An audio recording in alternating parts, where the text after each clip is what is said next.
నమస్తే మిత్రులారా, butterfly channel కు స్వాగతం. ఈ రోజు మనం PM కిసాన్ పేమెంట్ మన బ్యాంక్ అకౌంట్ లో క్రెడిట్ అయిందో లేదో తెలుసుకుందాం.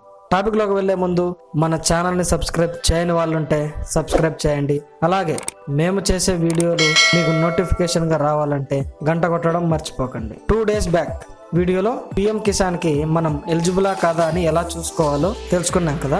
ఇప్పుడు మన బ్యాంక్ అకౌంట్ లో డబ్బులు పడిందా లేదా, ఒకవేళ పడకుంటే రీజన్ ఏమై ఉంటుంది అని తెలుసుకోవడానికి ఈ వీడియోలో క్లారిటీగా చెప్పబోతున్నా.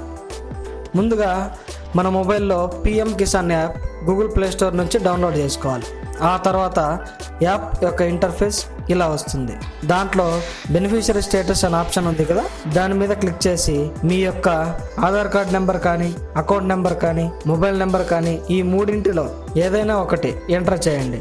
నా దగ్గర ప్రస్తుతం ఆధార్ కార్డ్ అవైలబుల్లో ఉంది కాబట్టి ఆధార్ కార్డ్ నెంబర్ ఎంటర్ చేశాను. అలా ఎంటర్ చేసిన తర్వాత మీకు పేమెంట్ ఎప్పుడు రిలీజ్ అయ్యింది విత్ డేట్ తో సహా మీకు చూపిస్తుంది. మీకు డబ్బులు పడకుంటే ఎందుకు పడలేదనేది రీజన్ కూడా మీకు చూపిస్తుంది. దాన్ని బట్టి మీరు తర్వాత ఏం చేయాలి అని తెలుసుకోవచ్చు. సో చూశారు కదా ఫ్రెండ్స్, ఈ బెనిఫిషియరీ స్టేటస్ అనే ఆప్షన్ ద్వారా మనకు అమౌంట్ క్రెడిట్ అయిందా లేదా, ఒకవేళ క్రెడిట్ అవ్వకపోతే దానికి రీజన్ ఏంటి అనేది ఈజీగా చూసుకోవచ్చు. మీకేమైనా డౌట్స్ ఉంటే కామెంట్ రూపంలో తెలపండి. అలాగే ఈ వీడియో మీకు నచ్చినట్టయితే ఖచ్చితంగా లైక్ చేయండి, షేర్ చేయండి, సబ్స్క్రైబ్ చేయడం మాత్రం మర్చిపోకండి. Thank you for watching.